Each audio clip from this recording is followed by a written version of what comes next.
everybody hear me and also?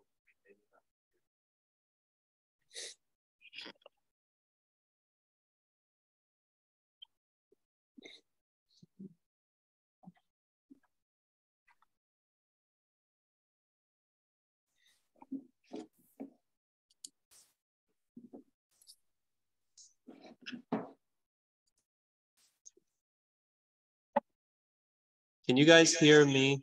Oh, you'll have to mute that. Sorry. Yeah. And can you see Frank's presentation? It should say Mars 2022. And I can see it on my screen. Yes. Okay. You're good to go, Frank. Okay. You're down 10. Okay. You're at 10. I'm good. We're recording. I'm muted. Okay. We're good to go. All right. All right. Before I start, I want to thank you, all of you. Show the love of seeing me in person. And those of you at home, thanks for showing the love of seeing me live, not on tape. Okay, I guess I just go ahead and start here. Now, the title of the talk, I'm going to be talking about the Mars 2022. All right. Here we go. Here we go again. Mars is back in the evening sky.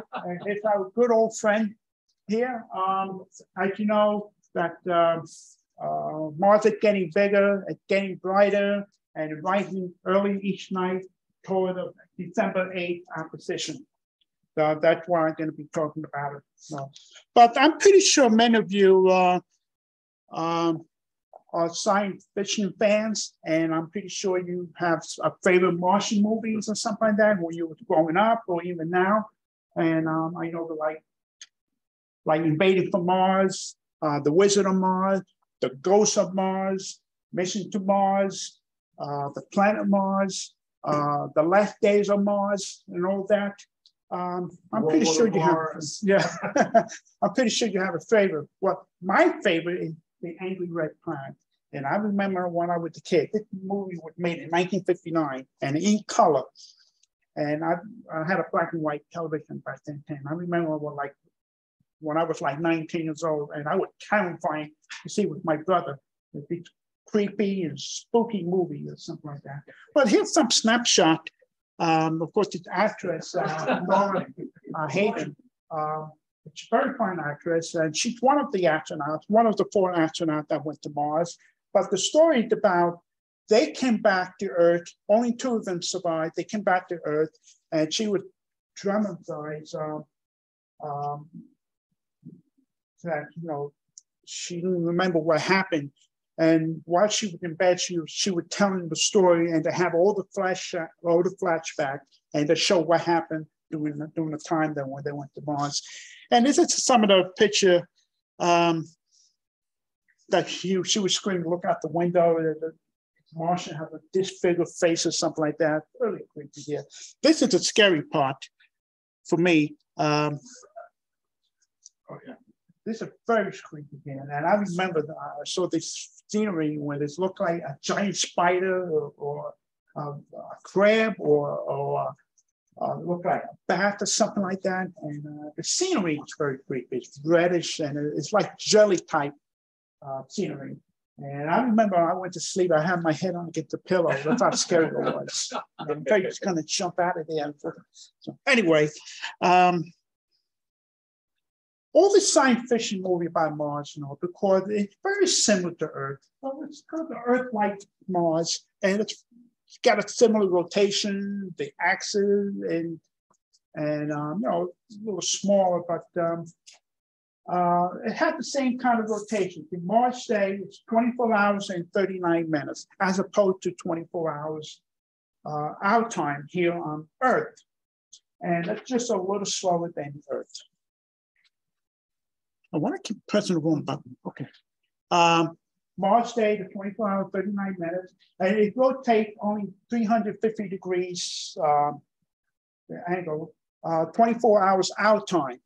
So that's not a complete rotation for Mars because it's got an additional 10 degrees per day in order to make a full rotation. So in other words, if you look at Mars, if you look at Mars through the telescope, for example, like one night on a Monday night at 9 o'clock, you would see Mars something like this, no, through the eyepiece. Yeah. Okay, if you look at Mars the next night, Tuesday night, exact same time, it seems like it rotated a little bit this way. Don't forget, the rotation of Mars is from the right to left, but it seems like it's moving backward, but it's not really moving backward because Mars' rotation is a little slower and they have to make up another 35 minutes to see what it was the night before. So it seems like it's rotating backward every 10 degrees each night. Then Monday, and Tuesday, and Wednesday, if you keep looking at Mars every night, same time, it seems like it's moving back. When you see all the objects moving back from left to right, but actually the rotation from right to left. And it keeps going back Friday and the same time, Saturday, Sunday, and Monday. Oops, and Monday. So it's already weak, and you can see that the Mars rotate a little slower. And this part of the feature here was right in the middle. Now it's on the side here, because you got to make up the rotation. So that's why it's a little slower. So if you continue observing Mars every single night for 36 days, then Mars is behind one rotation. So every 36 days on Earth is one rotation less, slower than the Earth.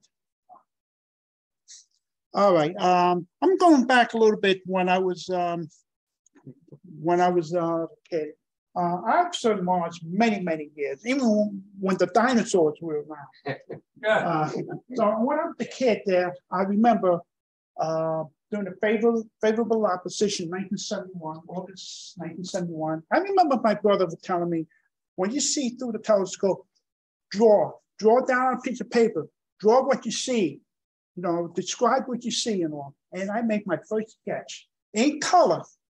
This is a color pencil, because when you look through the eyepiece, you see color, right? Instead of just regular pencils and all, using color, use very color pencils and all. And at 150 times, and I was using a 4.5-inch telescope reflector. Remember those days back in the 1960s and 70s? 4.5 inch? 4.5 inch. Oh, wow. Reflector. Right. Yes. Yeah. And that was pretty powerful, that telescope, when I was a kid. And, at 150 magnification, you can really see. Mars was very close. It was the closest opposition in many years. So you had a good view. You have to have a smaller telescope.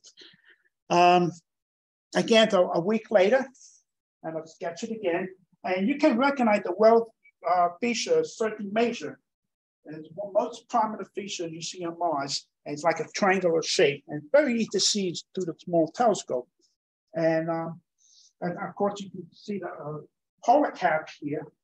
And I grew green here, orange here, but that's what I see.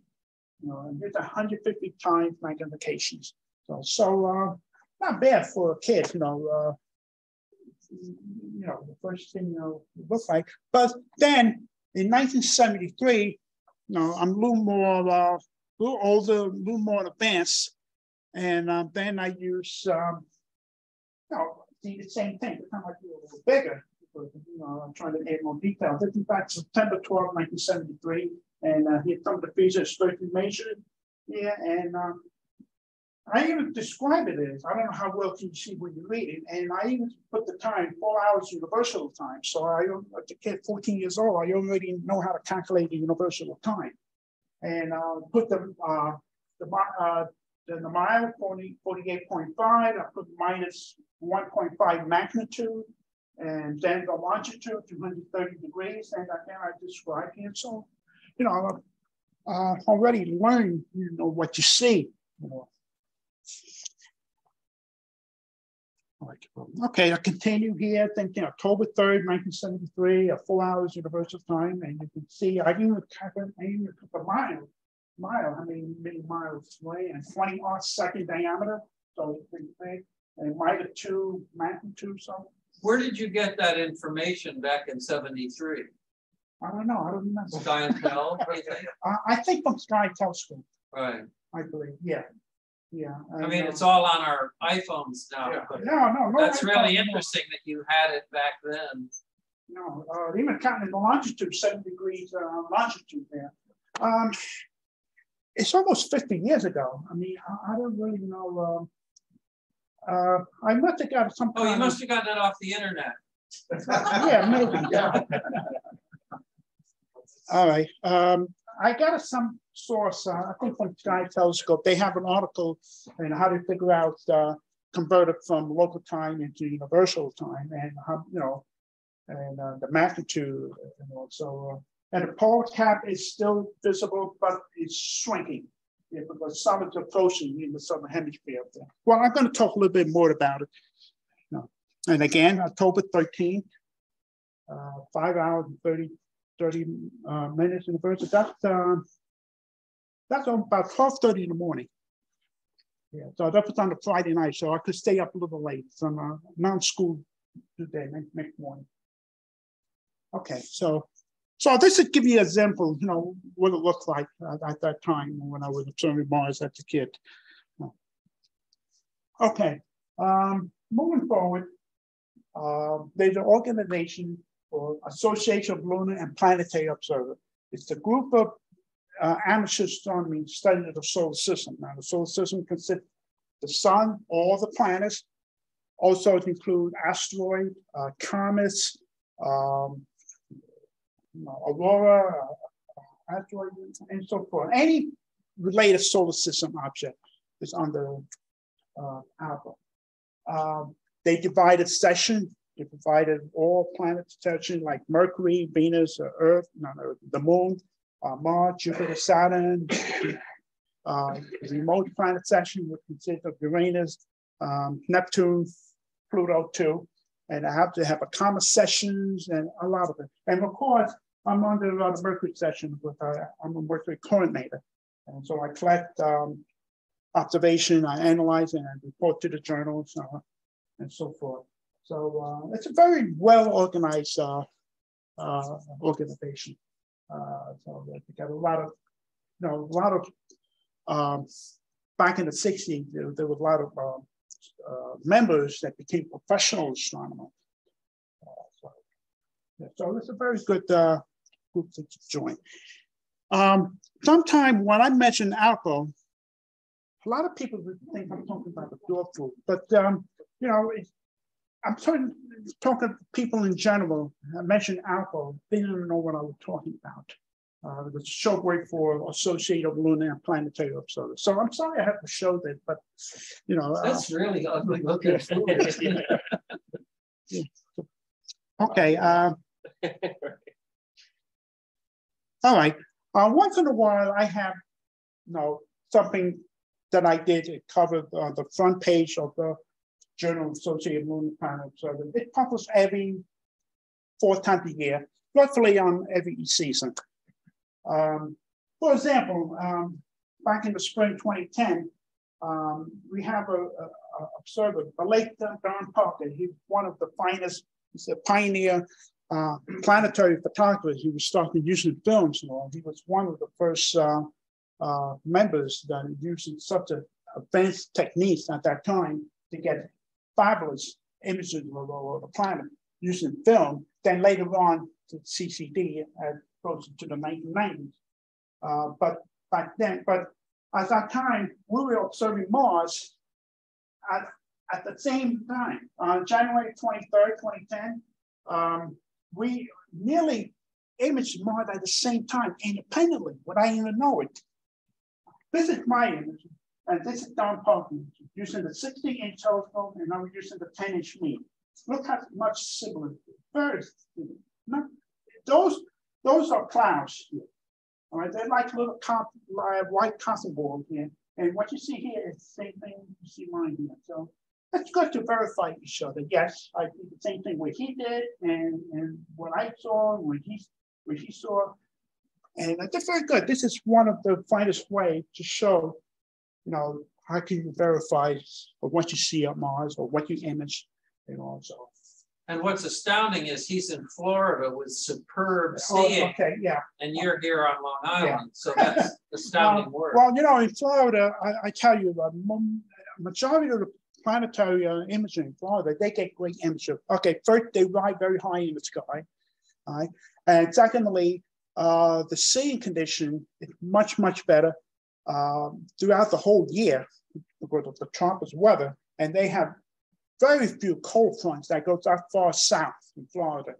And of course, to the bad seeing condition. But up here, we get cold fronts almost every other time. And then you got bad seeing one night and a little better the next night. But Florida is pretty much constantly, almost all year round. And they have great seeing because they're surrounded by the length of the ocean and the Gulf, and they have a very good, the atmosphere is much stabilized than up here. And we get cold winds, cold fronts, and so forth. Okay, now I will show you some of the area from the time that I was doing Mars. Back in 1988 with a favorable opposition. And this was done with film. When you use a 24-15 tech pan film, it's a very high resolution black and white film that I was using. And then you can see the rotation here from left to right. And you can see some of the world features and all. That's a so-so, but this is film and compared to trying to scan it, but I guess it's okay.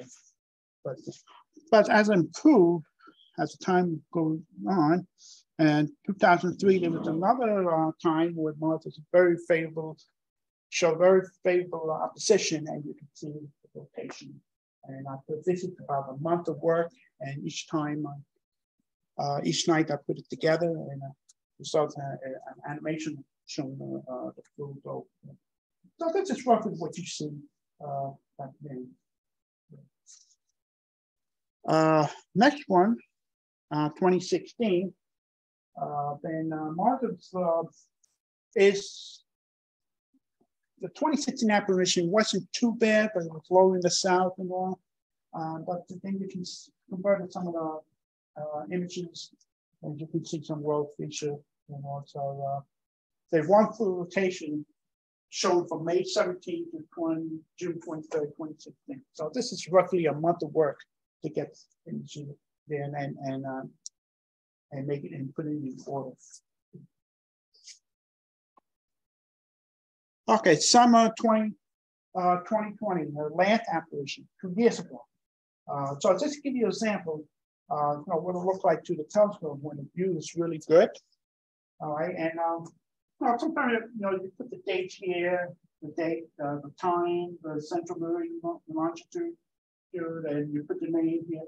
Well, those sort of information they need if you want to hand it into the organization, because sometimes some of the members just send the picture alone, even though no matter how great the picture is, if it doesn't have any information, the picture is worth nothing, no matter how good it is.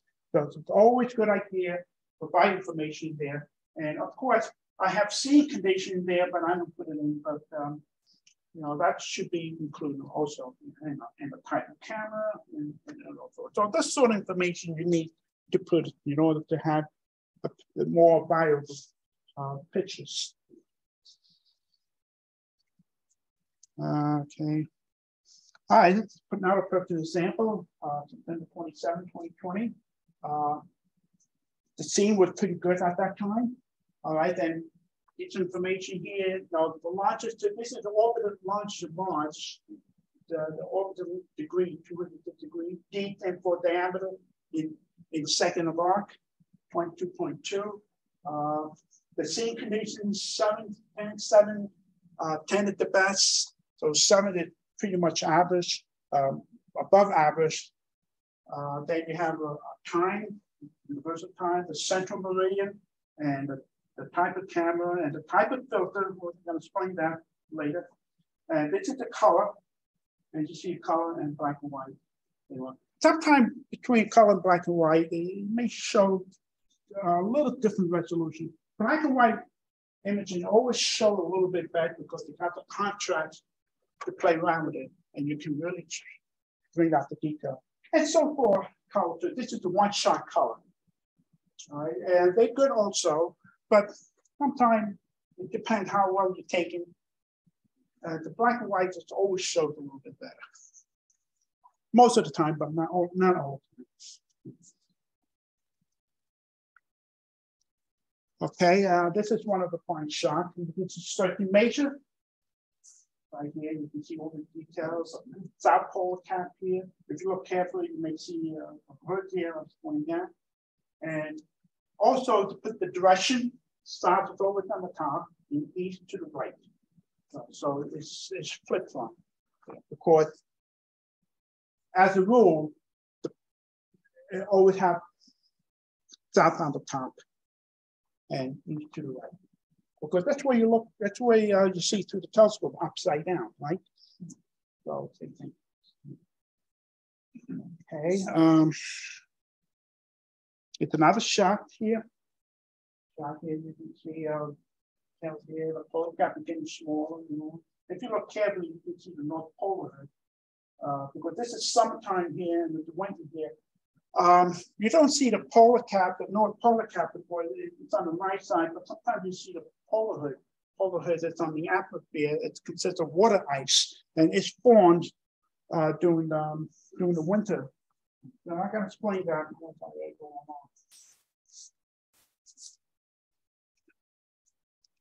Keep pressing one button. Okay, here's another shot here. You can see just the cap alone. Look at it. You can see even beyond that. Just the cap alone here. You can see it's got some kind of irregular shape. See, it's not fully round, and it looks a little distorted right here because it's uneven when it's melting. So this is summertime here. The eye of Mars right here, it's like a circular feature. That's one of the favorites. And it looks like the eye. And you look through the eyepiece, you can see it. How inclined is Mars' axis? Like this. It's very similar to the Earth, maybe about 25 degrees. Yeah. 25 degrees. At that time, the southern hemisphere is tilting toward the Earth. Yeah, okay. So that's why you can see here, you can have a very good view of the polar cap.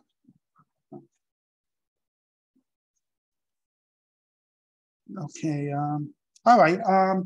Sometimes, you know, when you have really good images of the surface, you can see maybe some of the challenges structure that you see here. When I handed in the organization, Alpha organization, I got a response.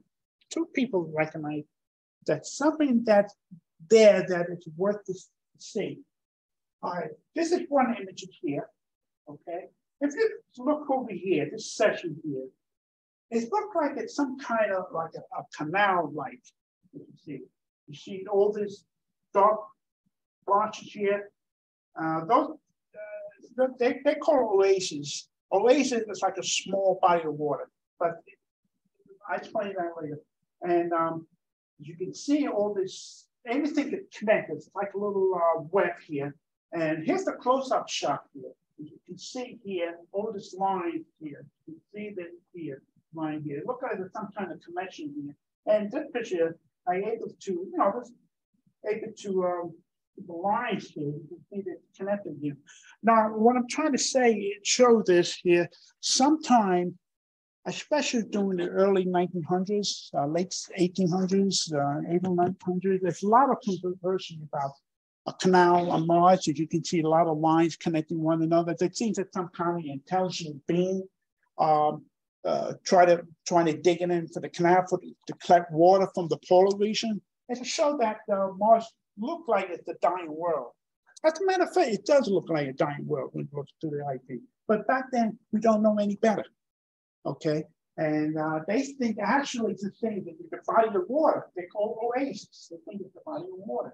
And you connect the canal here, you get water from each source here.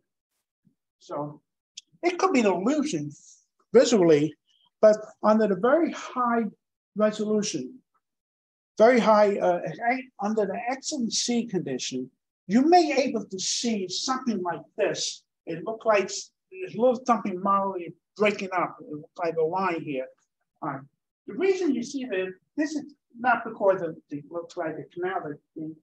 They most likely that the winds causing this line here, wind streaks, where you can see some over here. So that's just one of the things, especially Percival Lowell was well known for this, observing the canal on Mars. They really believe that there was an intelligent being on it, and they create waterway from oasis. They call it oasis, or waterway here. But the reason they call it oasis, they craters, the dark floor with surrounding area, bright surrounding area. They look like dark blotches, and those are craters. We don't actually see the crater on Mars like we see on the moon, but the crater on Mars is very, very shallow and pretty much flat. And so because Mars has a stronger gravity, and they have erosion, so it's pretty much flatter. And with the contrast with the dark floor, with the bright surrounding area, they give a nice contrast and look like the dark lines. That's what you see here, and that's what you see in my images before. There. Who was that observer? That Percival Lowell. Oh, Percival Lowell. Yes, right. Yeah. He used a 24-inch refractor that from Frank Melillo, Arizona. I have to be honest with you. He wasn't a very good observer. He wasn't. He drew a lot of not only Mars, but even the other one, even Mercury too. Even on Jupiter's satellite, he saw a course line, almost every image is course line.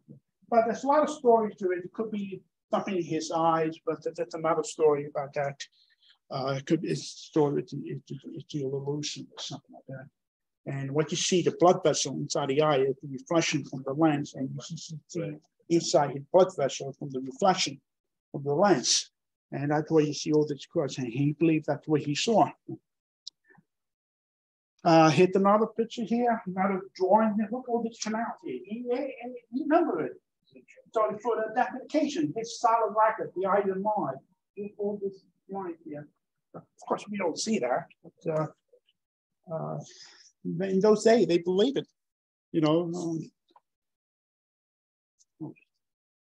Okay, it's not a challenging object. Yeah, John? The solar lake is or lake of the sun. That's where it believes that the capital of the Martian government was at the time. Oh, okay. Yeah, okay. All right. Here's another feature here. Olympic Mons. This is one of the tallest volcanic regions in the solar system. It's much higher than Mount Everest. Maybe about, I don't remember offhand, maybe 15 miles high above the surface of Mars. So it's pretty high up. And from here to there, it's like the distance from Washington D.C. to Boston. How big it is. Wow. Yeah. And the slope is very, very shallow. It's not like this, but it's very, very shallow like that. So in my image here, somebody pointed out to me that I overlooked, but that I look very carefully. You see this mark right here? Okay, that's it. This is Olympic Mons, and what you see here is a close-up. You can see the base right over here. This is how clear it was over the surface. And what you see here, this is the same thing as you see here.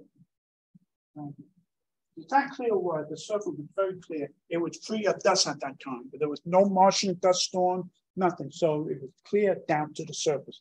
So an excellent image on a good scene and something like that, you're able to see features that were hard to see in other times. It's another shot here. It's in the wrong button. Another shot here. It's a little Mons here, and it's right here, same thing. But this time it's a little bit on the angle toward the Terminator, so you see a little bit on the angle side. And if you look carefully, you can see The little dark spots here, this is the top of the volcanic caldera, I believe, if I'm not mistaken. It's very, very dark compared to the area. And you can see it right over here. Now, they believe that it's probably because they confirm other images too.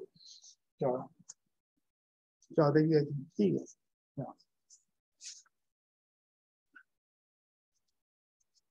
Okay. All right. This is a very well-known observer, George G. Hamilton, who was using, I forgot what telescope he was using, 1924. This is the image that I took here, and this is the drawing he did. So what he drew here is almost the same face as mine. Back in 1924, I forget what telescope he was using. I think it's on the next slide. And you see the date, August 22nd, 24th, in 1924. And this is the eye of Mars, Lacus, which is this one here. And this is Olympic Mars. He drew the circle around here. And it's the same thing right here. Probably it's very similar to what you saw here. And those lines over here, probably you see that maybe some kind of connection here, but it could be the wind streak, because sometimes I see streaks here too. But this is directly from Olympic Mars to the eye of Mars right here. And this species here is the same thing that this here, and this one here, this here, and Olympic Mars is right here. So this is pretty much bigger. This is probably what it looked like back then if you do like a circle here, like bright, something very bright there.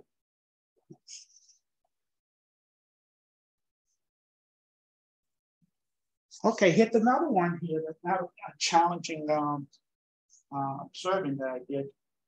This one here was taken by the Lowell Observatory by E.E. Slipper.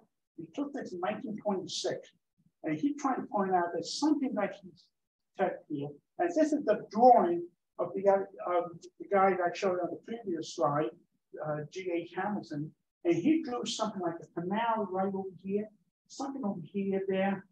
Yeah, he points something here very interesting that indicates that it's at the same position as this one here. So I don't know what it was, but perhaps some kind of maybe a crater or something like that. Yeah, it's a crater. But they, back then they don't know what it was because they don't know the true nation of the opposite of the nation that they detected. But compare with this image, this is almost the same face as this. This is meridian sinus.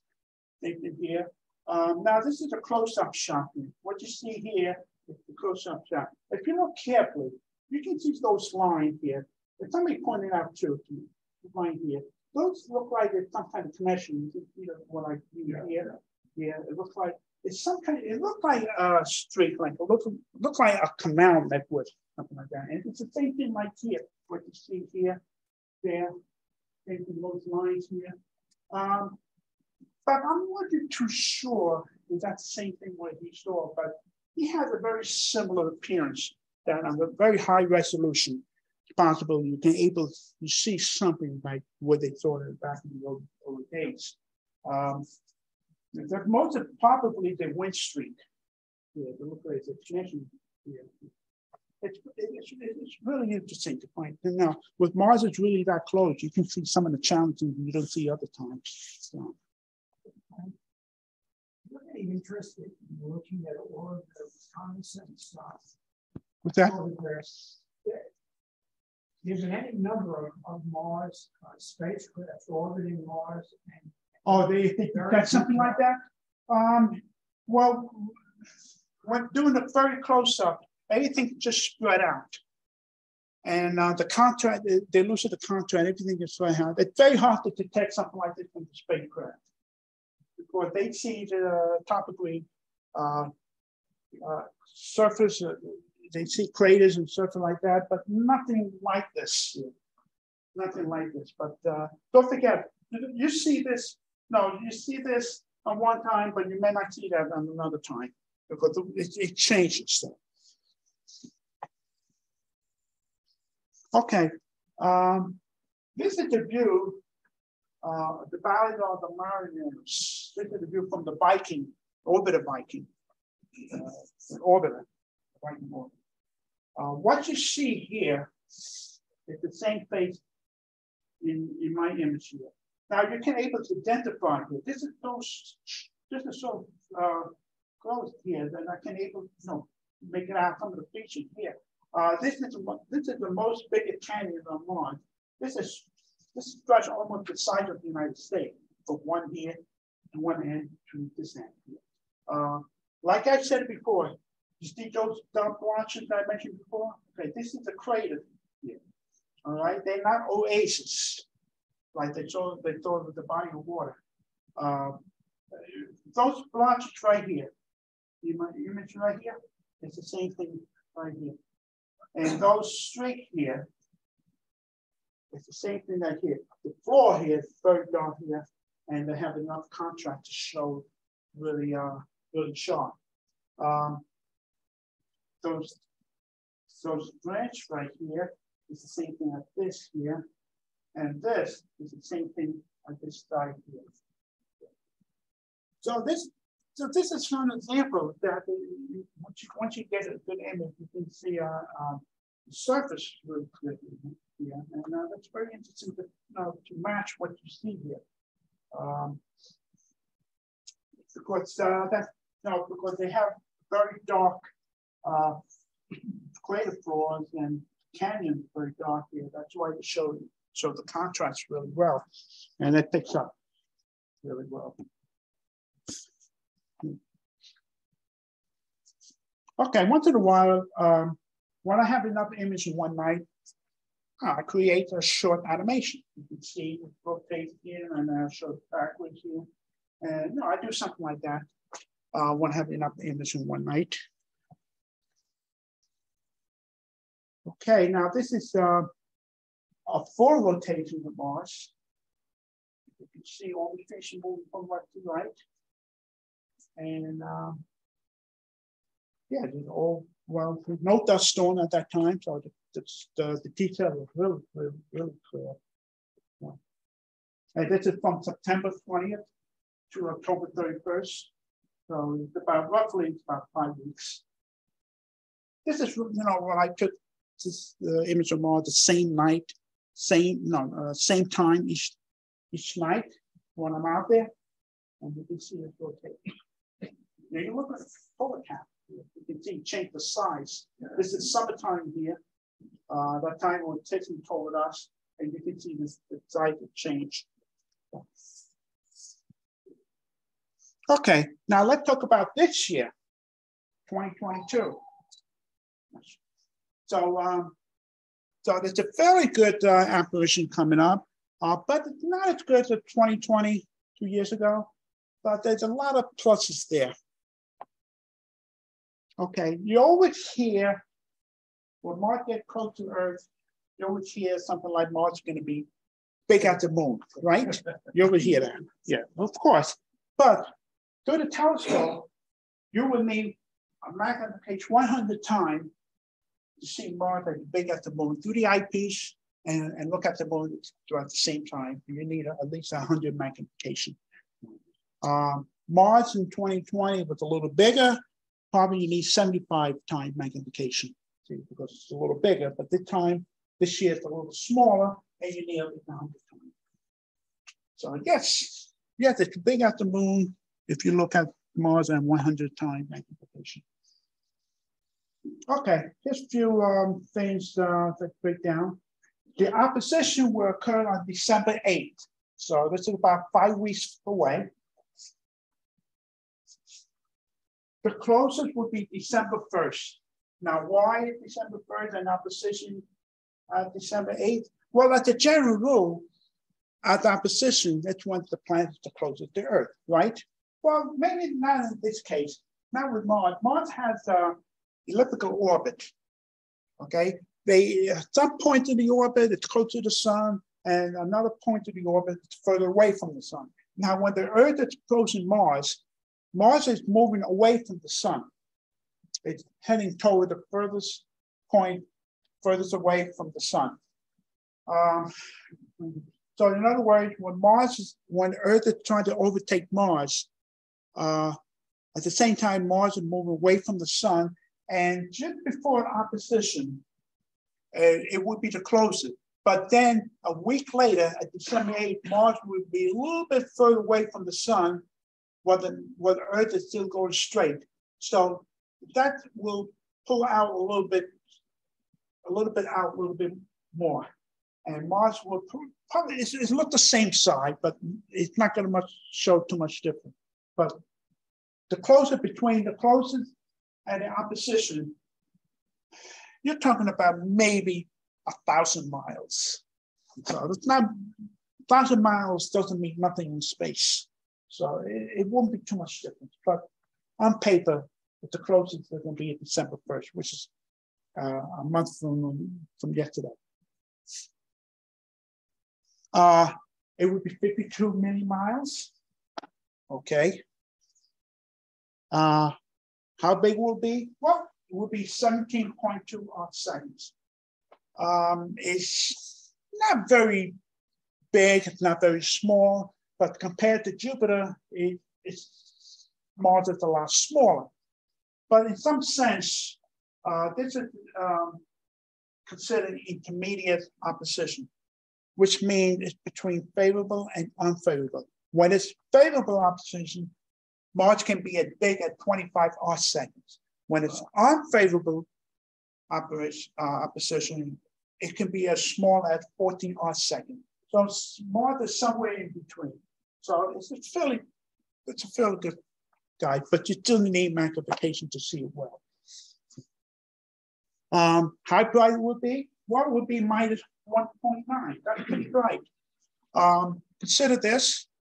It would be between the brightness of Sirius and Jupiter. Sirius magnitude is the brightest star in the sky.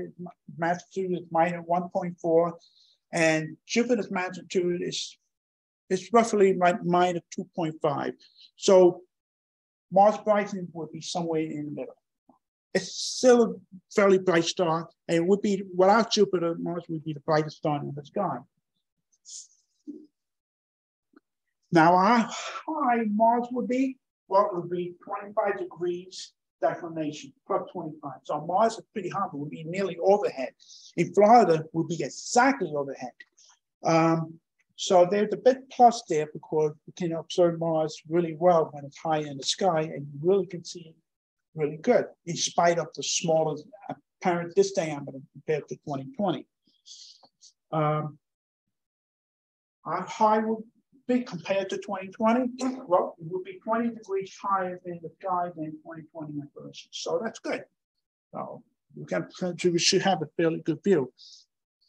And where Mars would be, it would be between the horn of Taurus and Boat, the whole prime time view. Okay, now when it comes to opposition, some people don't know what it means. When there's the object, you consider the Earth, opposition, if you consider the object from opposite side of the sun. You're the Earth, it's the sun, and it's the object, so they call opposition. So called opposite of the side. Mostly it is considered a superior planet that's outside the Earth's orbit. So this one is the best time to see. And the Earth is in the middle between the sun and the object, so in this case it would be Mars, and they call opposition. Okay, here's the view of the orbit, the inner orbit, the inner planets, Mercury, Venus, Earth, Mars, viewed from above. And this is all the years of the Martian opposition. We have 2018, 2020, and this year, December 8, 2022. All right, so this 558 unit considered astronomical unit. One astronomical unit considered one distance between the Earth and the Sun, 93 million miles. So 55 is considered half, 93, half of 93, let me figure, 40 something, almost 40 something, maybe 50, close to 50. 45 would be half of 90 plus. Yeah, okay. All right, yes. And so this is just the general view over year opposition Mars 2020, 26 May. So you can see here. Now close to this here, which is the opposite side opposition. So it's over here. Now you're looking into the future, January 16, 2025. That's after this opposition. So, okay, this is the path of Mars in the sky. All right, so this is a general view of the sky where Mars will be visible. It enters, like this one entered in July, late July, and this is the path. And this back here, and this way here. Now, why it's like this? Because when Mars reached, when Earth trying to overtake Mars, it looked like the point where Mars starts to go backwards against the star's background, because it's overtaking Mars, and Mars and the Earth is moving a lot faster than Mars and trying to overtake the position. So from our point of view, Mars appears to go backwards. And then when Mars and the Earth pull away from Mars, and it's like assume the easterly motion. Now, today is November 2nd, so Mars has reached the stationary point, which Mars starts moving, get the background, and starts to move backwards. That's what it's doing right now, November 8th here. Then it's going to see it moving backwards here until, most likely, until I think, if I remember correctly, it will move backward until January 12th, 2023. Then it looks like it's going to go easterly motion this way. You can see where it's going to be at a certain time. Now, this is Taurus. It hit the horns there, so it's going to spend most of the time, in Taurus between the horns here. Yeah. Now, it will be in Gemini in this next early spring, and it will be in Cancer next May, and then in June in Cancer, and so on. So right now Mars is right here, and you can see her line and all.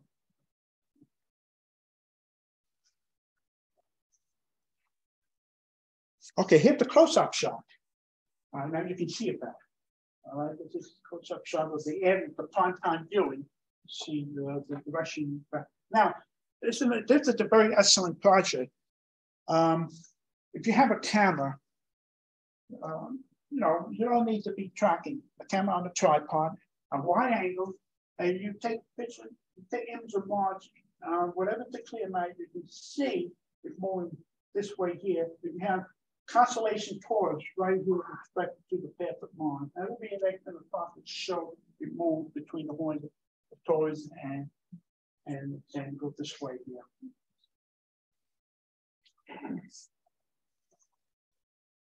Okay, surprisingly, Mars is a small world. You think it's big as the Earth? No, it's just roughly a little more than half the size of the Earth.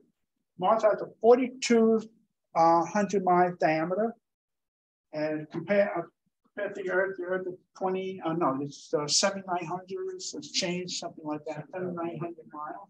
So it's just a small world. It's just bigger than the Moon. So that's why Mars looks so big. So small through the eyepiece. Okay, looking through the telescope. These are the dates here, and Mars will appear. If you use the same eyepiece each time you observe Mars, Mars will be like this big.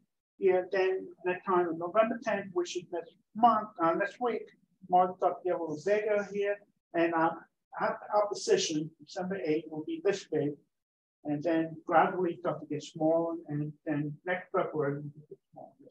So roughly, if you use the same eyepiece, this is the actual size that you would see compared to other dates. Okay, this is the general map view. This is over the speech here. What you see here, this is a grid line of latitude and longitude. And these are the name here. This is some of the location here. So, this is north of the top, south of the bottom. Here's another view here. This is, if you compare it to the Earth, Mars, you can see it's a very well-known feature.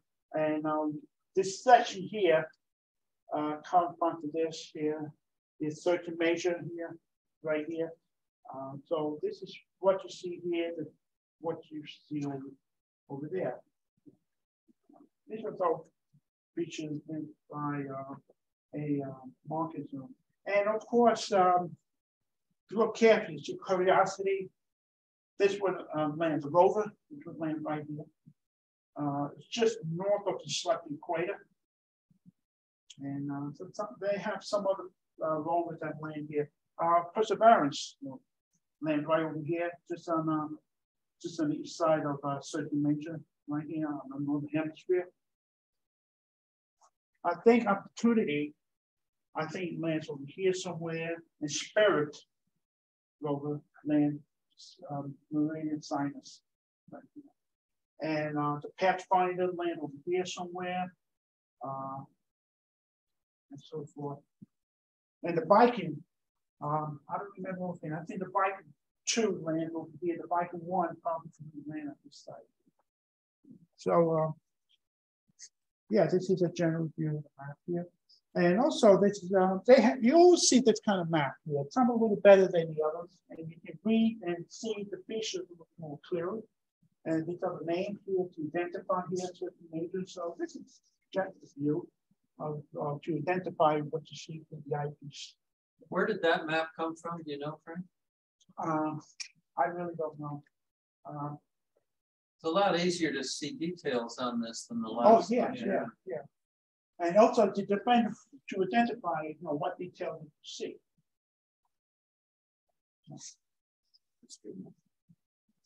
Okay, now I use the webcam. Of course, the webcams are very popular these days. Called a webcam camera. They have a big film fast rate. You can see and all, but as I explained, you can see the camera I was using, that I'm using. I've used 2 different cameras. I use the DWO. This is 120 MC. This is the color model, and this is image source camera DMK. The chip is 618. This is black and white. That's all I use. 2 cameras, one color, one black and white. Of course, now today they have more models. GWO, they more advanced, bigger chips, faster rate. But what I have here is more for entry level. So these are when it first came out, these were the best cameras back then. And I kept it for a while, but I'm pretty happy with it. But not very simple, nothing too specific. Not too specifically. And same thing with the DMK and black and white. Those are all cameras. They are at least 10 years old right now. So eventually, I may upgrade the camera to get better chip, better spatial response, and the faster rate. And I use IT capture in order to take images. I use that for black and white. Very good. Work very well with the DMK image records camera. And I use this in color. Spy capture. This is what I use here, and this is very good for the color camera that I use, and it works very well. And when you open this up, then you see some of the features here. How many things you can see here?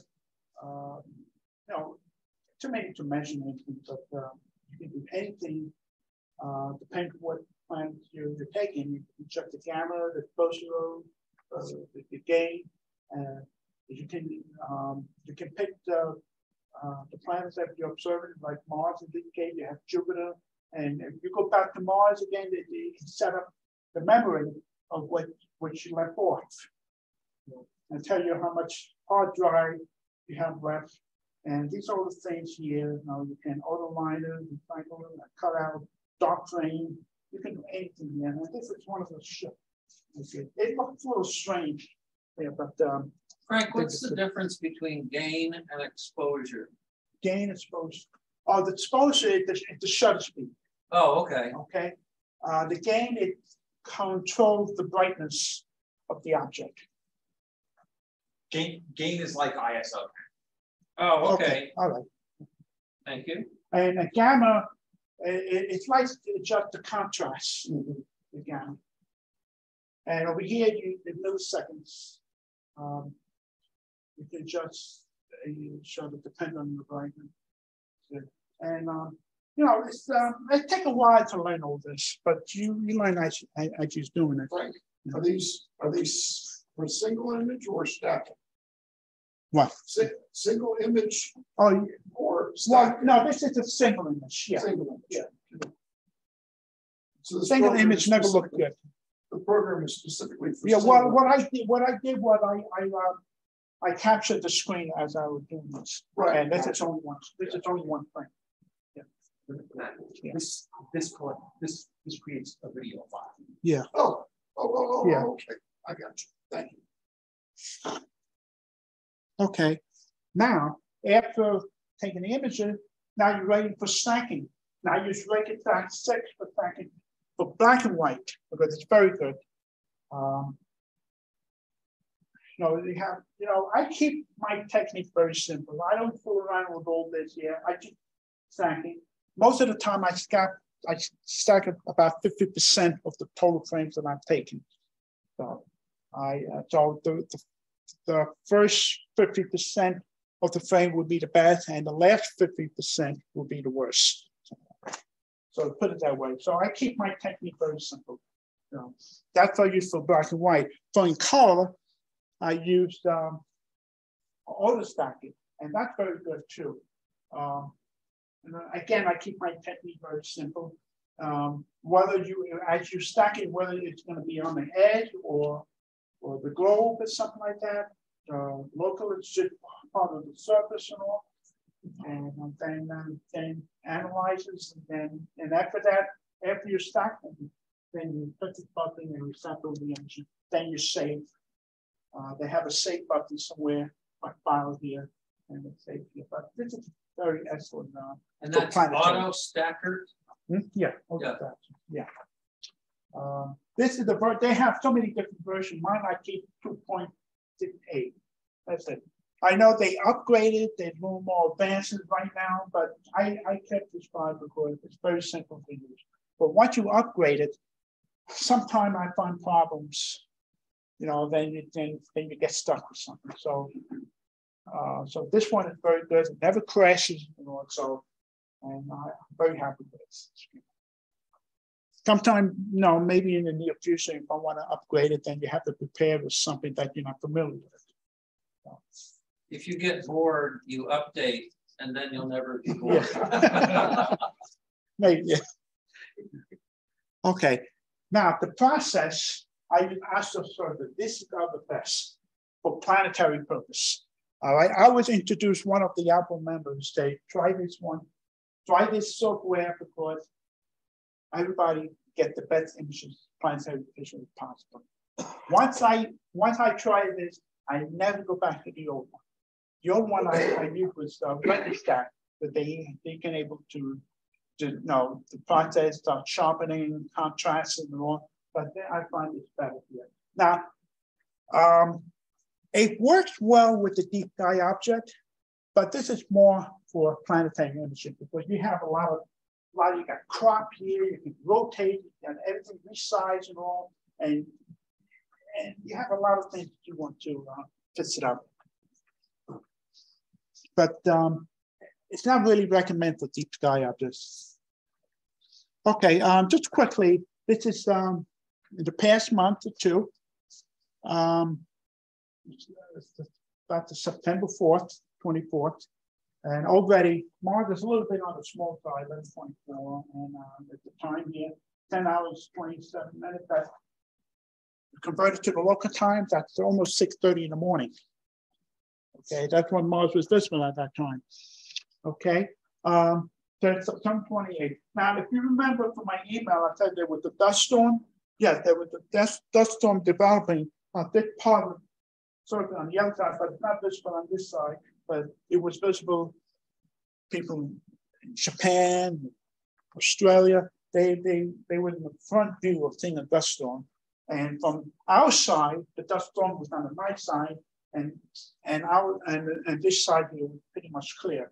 Now, back then, September 28, it looked like it's pretty clear, but if you look carefully, right here, on this part here, just a little piece of the dust cloud right here. This is Certain Major, you know, the most prominent feature here, and right over here, that's what dust here. But any other part here is pretty much unclear. But there's the map here. Somebody sent it to me. This is from spacecraft Maven. This orbit spacecraft. I forgot what this stands for. Most recent, and I think it's, I got to think, but they keep tracking the weather that's going on. Now, hit the surface of Mars. This is data missing here because it was on the night side. Here, recent dust storm. Most of the dust storm occurred on the southern hemisphere. Now, remember I showed you my previous image here. The dust cloud held in Certain Major. It's right over here, just barely on this side here. But it did spread here, but it wasn't visible from our side. And most of the time, all the southern hemisphere is covered with dust clouds, but the northern hemisphere was out in the clear. And you can see my previous image right here. It's Certain Major, but this is upside down. Certain Major is the dust cloud here, and compare with this. And it's right here, right on the. That's the only dust cloud but then eventually got cleared up after that. And okay, well, it did clear up, but most of the surface now is covered with a very low dust layer of dust closer to the ground. It's not perfectly clear. Everybody don't know what that is? That's Olympic Mons. It's very tall volcanic shield there. The reason that it's dark because it's above the dust layer. That's how high it is. And the dust layer is on the ground, very close to the ground, very close to the surface, and the shield is 15 miles high, and it's above the dust layer, and you can see that it's a very dark spot. This is how dark it is. If it wasn't for the dust cloud here, it would probably be very, very hard to see with the surrounding area, but they give enough contrast. And you can see the top of the volcanic shield sticking up above the dust layer. So about how high is the dust layer? With that? About how high is the dust layer? I don't know how high, but it's very close to the ground, the surface. It's laying very, very close. It doesn't go very high, very low. Now, there's more here. Here's the dark spot again. There's another over 12, and you can see another one. There's a lot of volcanic region here. There's two tall, smaller volcanic shield here. I forgot the name. This is Ocean Mons, and this is the Olympic Mons above the dust layer, because with the dust, it got a very high reflectivity, and along with the dark shield here, it gives enough contrast, and you can see very easily. Another one right here. It looks like they molds, and I barely can see it through the eyepiece. You can see like a little dark spot. And hit another shot here. Right here, it's the Iron Mars right here. And if you look carefully, maybe you can see some of those dust layers. They're very faint along the southern hemisphere. And of course, you see the North Polar hood. They're not capped. The cap is in the dark side because the southern hemisphere is tilting toward more toward us, and the cap is heading in the darkness. But you can see the hood. The hood consists of water ice in the atmosphere that form over the cap. Here's another shot here. Look at this one. And I was told there was some kind of polar cold front heading towards south. This is upside down. See south here, and it was moving like that. And another observer took imaging the same night, but at a different time, maybe a few hours different. You can see that it's very changing I don't have it here, so I could have compared with mine. And you can see the polar front right here, and it's exposed. Everything is breaking up, and you can see exposed to some of the surface here. And here's the polar head here. And here's the front here. So, this is one of the important things about the polar count because it does tell about the weather on Mars. Okay, now this is just in. This is my latest image that I took last weekend. As you can see, that Mars is getting bigger, and now it's almost 15 on a second. And the stuff hit North Polar here. Look, very, very bright. It's very impressive. It looks like a cap itself, but it's not. It's in the atmosphere hood, considered water ice. But visually, it looks like it's very bright. And this is Talus. It's a very deep basin. Here you can see how it's very, very little dust. Just cleared up and pretty much settled down. So luckily, it wasn't a global event like we saw in 2018. It was the planet encircling dust storm, and during the prime time window, you can hardly see any details on it. And you know, no matter what kind of telescope you have, it was one of the closest opposition, and it's a shame that we cannot see the surface. And that dust storm was for the whole apparition. No, it was right? The whole time during the prime time viewing, right. Only in the bedtime. So when Mars got smaller, then it clears up. Yeah. So luckily, it would consider a regional dust storm. This past few weeks there, which it covered like maybe little halves, and then the half side, the hemisphere. The southern, like again, the northern hemisphere was clean most of the time, and a lot of the scientists, engineer of the Perseverance, what's the name of the rover? Perseverance. Perseverance, yeah. A lot of Perseverance, yeah. A lot of people, a lot of scientists worry about it would go down to the northern hemisphere where the Perseverance rover is, and that otherwise that could lose, the solar power in order to keep the rovers going. So it was clear most of the time. So luckily, it didn't affect the dust cloud didn't affect Perseverance. Perseverance located right here on the eastern side of the certain major. Yeah, so it was clear most of the time. So luckily, it was good. Yeah, it was a concern before because we thought maybe we were going to be a global event. Okay, now filters. Now Mars is the best planet to use the filters. Okay, because you have the surface, you have the atmosphere, and depend which filter you use. One filter will show differently than the others. All right, so it depends on the wavelength. So I'm going to break it down to different types of filters. Now, these kind of vacuum filter. Pretty cheap. You can buy from the Orion Telescope Center. You can buy a set of color filters, and they're more for visual purpose. Of course, they have other type of filter like Beta filter, Optima, Omega filter, photometric filter.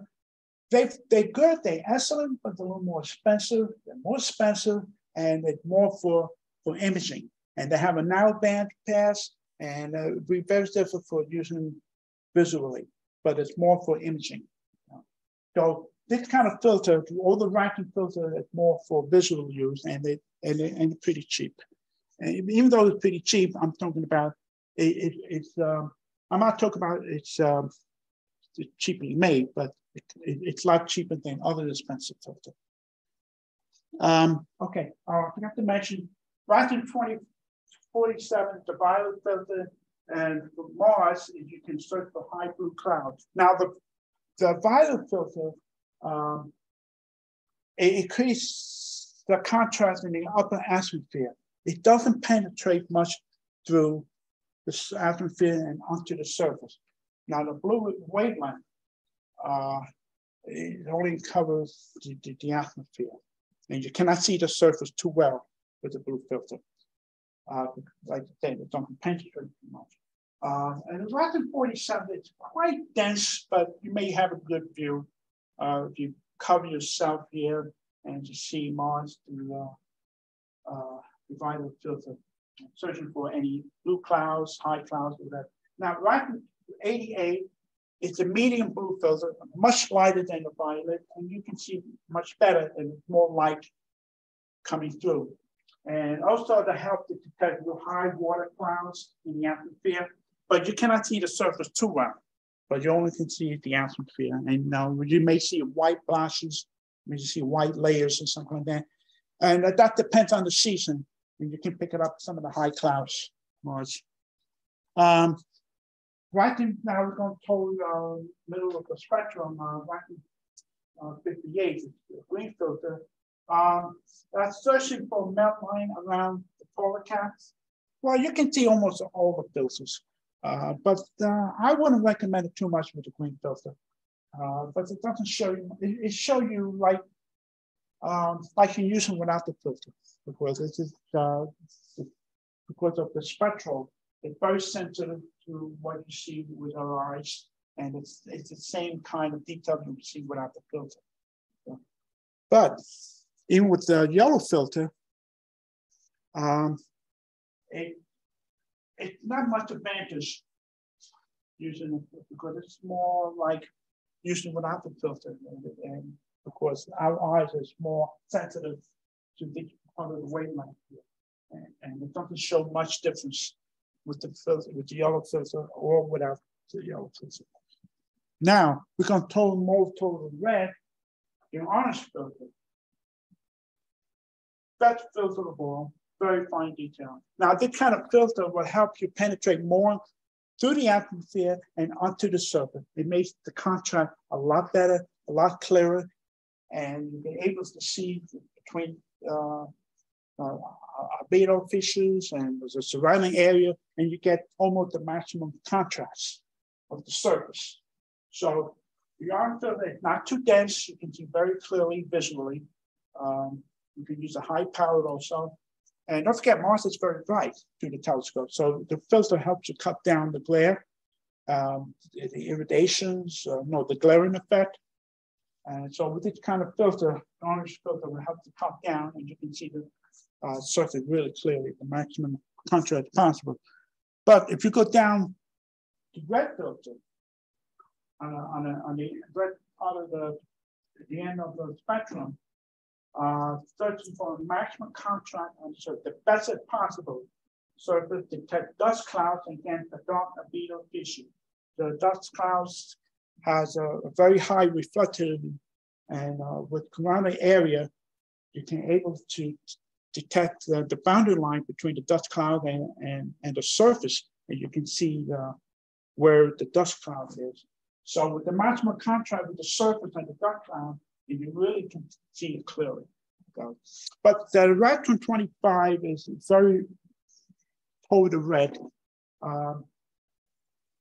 You can able to see very clearly, but if you have a larger telescope, maybe 10 inches or 12 inches, it gives enough light, because the red 125 is pretty dense compared to the orange filter. The orange filter is good for any kind of telescope, but the red 125 is a little denser, but always need a larger telescope, and you get the best maximum contrast of the surface there. And I still use this. I still use this for visual purpose, even though I have other types of filter, but it's more for imaging. Now, narrowband filter if you work on the Pacific wavelength, or long pass filter from red all the way to infrared. We can't see infrared, so only the camera does. So this is mainly for visual filters here, and they very easy together and they're cheap. So you can buy a nice set of filters. Okay, now this is something to remember. The night of December 7th, 2022, at opposition, in addition to that, there will be a very close conjunction between Mars and the full moon. On Long Island, the occultation will be missed, but the grazing occultation will occur just north of us between 10 o'clock and 11 o'clock p.m. It will be a very interesting sight, naked eye. More information will follow, probably in astronomy or sky telescope magazine. Now, what I'm trying to say is that night, there would be the occultation, but it won't be visible from here, right? You have to, it will just skim along the limb. I'm going to explain that in a moment. Now, this is a map of the occultation zone right here. This is where the moon will occult Mars, and over here, this will be missed. Now, look where we are, right along the edge here. Okay, so we're just outside the occultation zone. But let me show you the more finer details of the map. This is from IOTA. IOTA stands for Occultation International National Occultation Time. These are the best lunar grazing occultation of the North America during 2022. These are stars here and the date and all. Oh, one just missing yesterday. Well, anyway, this is a map of the United States, most of them in the United States. Now look at Mars right here. December 8th, with December 8th, that's universal time, but December 7th, local time at night. Look at this, it's a grazing occultation. That means only the part of the Mars will be covered by the moon. And anywhere north of that will be total occultation. And anywhere south of that, it would be missed. So look at the grace line just past north of Long Island. Now the grazing is very interesting because you can see that the limb of the moon will cross right along the Martian disk. So here's the close-up map. If you really want to go to the area where you can see the grazing occultation of Mars, you have to go somewhere along within the two red lines. Now remember, if you go beyond that, it would be a total occultation. If you stay on this side, the occultation would be missed. And here's Long Island here, and you have to travel. You know, if you want to see the grazing occultation of Mars, you have to travel somewhere along, maybe as far as Kingston. It's a Connecticut area we totally miss. Northern New Jersey will be totally missed. If you want to go west, you got to go as far as maybe past the Poconos, maybe Scranton area, you know. So the closer would be along the Kingston area.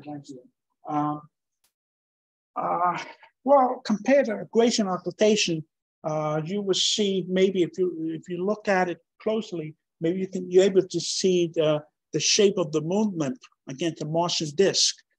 But I don't know how well you can see that. But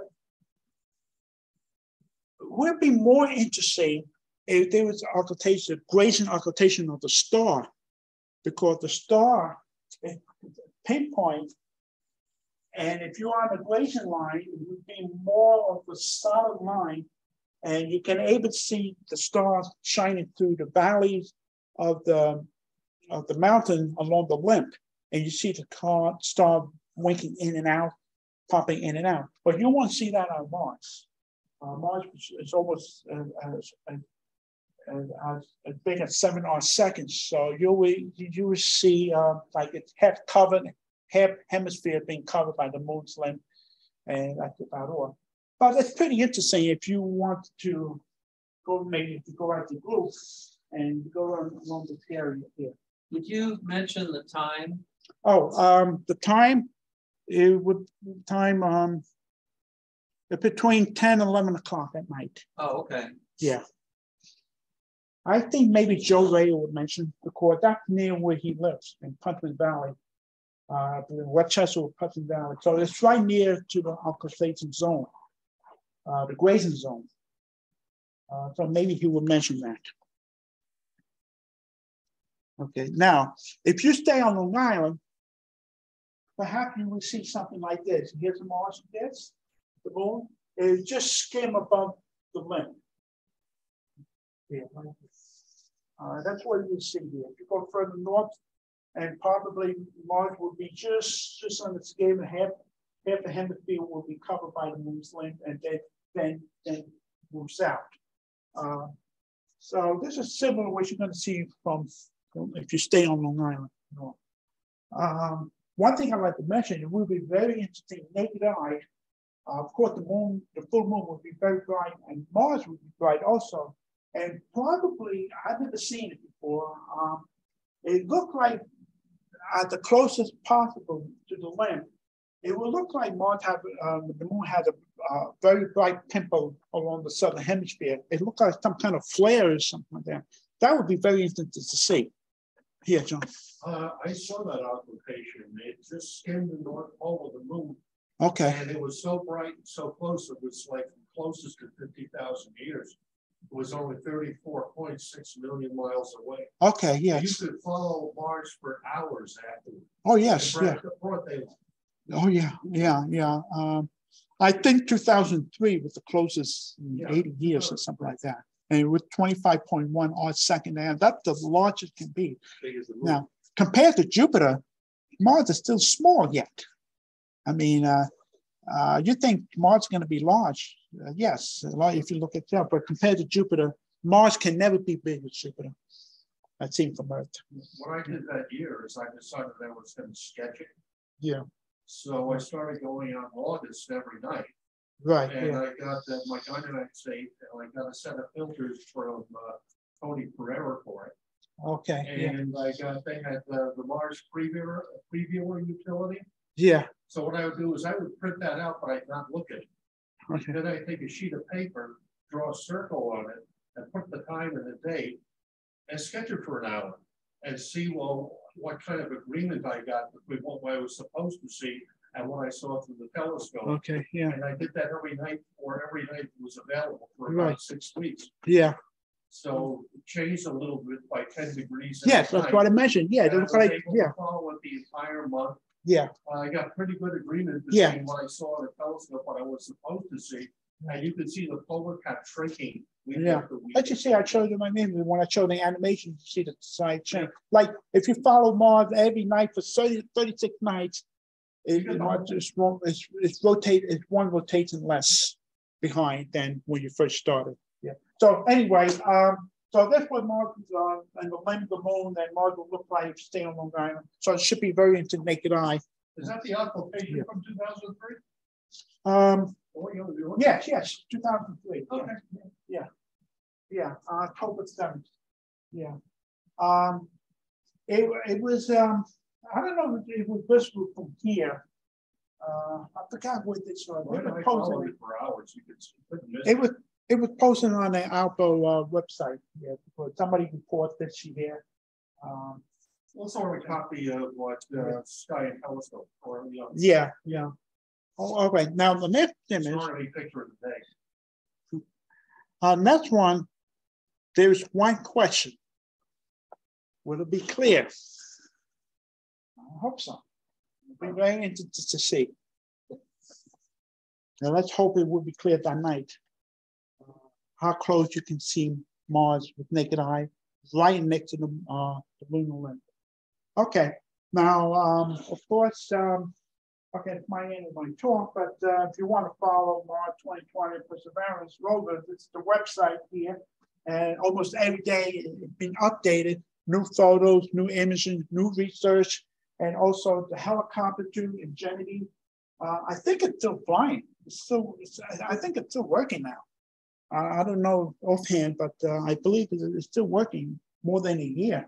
That's amazing. Frank. So Frank. Yeah. I think I'm not sure if it was Perseverance, but one of the rovers, the solar panels are starting to suffer from reduced output. Oh, that Phoenix. Phoenix is near the polar region? I'm not sure. Okay. Yeah, there's one of the rovers on Mars. Oh, that's not the Phoenix image. It's not a rover. Yeah, no. It's just staying one spot. Yeah. Is going to have to start like shut down. I think it's spirits. Well, spirits and opportunities. The inside, I saw the picture was completely covered. Yeah. That's all the dust accumulated over time. But not only that, sometimes with the winds, it dusts off. It blows off the dust off the solar panel. Yeah, they have seen it. Yes. they have seen it with the rovers. Took the rovers I have took the solar panel, and one time with full of dust, and the next time it's much clearer because there was the wind that blew the dust off the solar panel. Yeah, that's amazing stuff. But anyway, observing Mars, I'll tell you, many images. There would be many Martian exploration coming, in the coming years, and it's always a good idea to observe Mars because the observation is necessary because the scientists are really looking for it for amateur observation, the images and all, because they keep tracking the dust storm, tracking the weather, the clouds, especially the polar region. Very important because that can tell most of the Martian climate, how fast the cap melts, how when it's regression. They can tell most of the Martian climate by looking at the polar cap and document it. And amateur, really, really incredible to document all the Martian features seen. And the professional astronomer very really interested in that because that will help the scientists, the engineering, NASA when they're planning, like I said before, when they're planning for the future, Martian exploration, even a human mission to Mars. Hopefully, within our lifetime, we can even see that, and that just help, help the Martian climate. Anyway, there's a very nice book. I'm pretty sure some of you are familiar with it, The Planetary Astronomy. Most of it was written by a European observer. They have all the chapters. This is more for imaging instead of visually. They have the software they use, they have the camera that they use, and they have each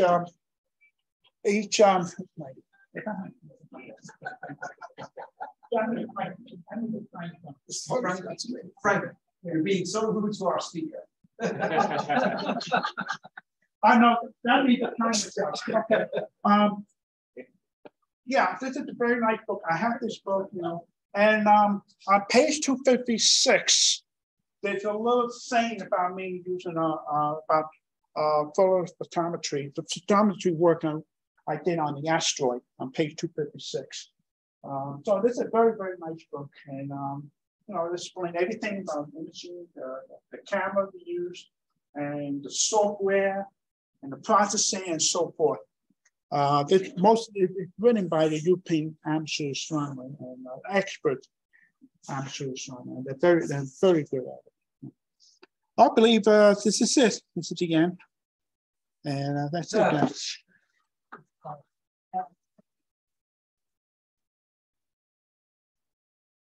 What an astounding talk, really. I have to tell you a small story. When I first started in astronomy, everybody was excited. This would have been 89 or 90, I think. And I got a telescope and they said, Mars is going to be the greatest, it's the 88, closest. Yeah, 88. 88. I think I didn't get a telescope till 89. What would it have been then? 89, 91? 88 with the best position. Okay. Yeah. So I was all excited. Oh, I had a 4-inch Meade Schmidt-Cassegrain. That was it. So I went out and I looked at Mars. It was like, what? And I'd come into the meetings. Everybody said, this is the best. Can you believe this? And I'd look and it was like a little orange blob. And I gave up on Mars after that.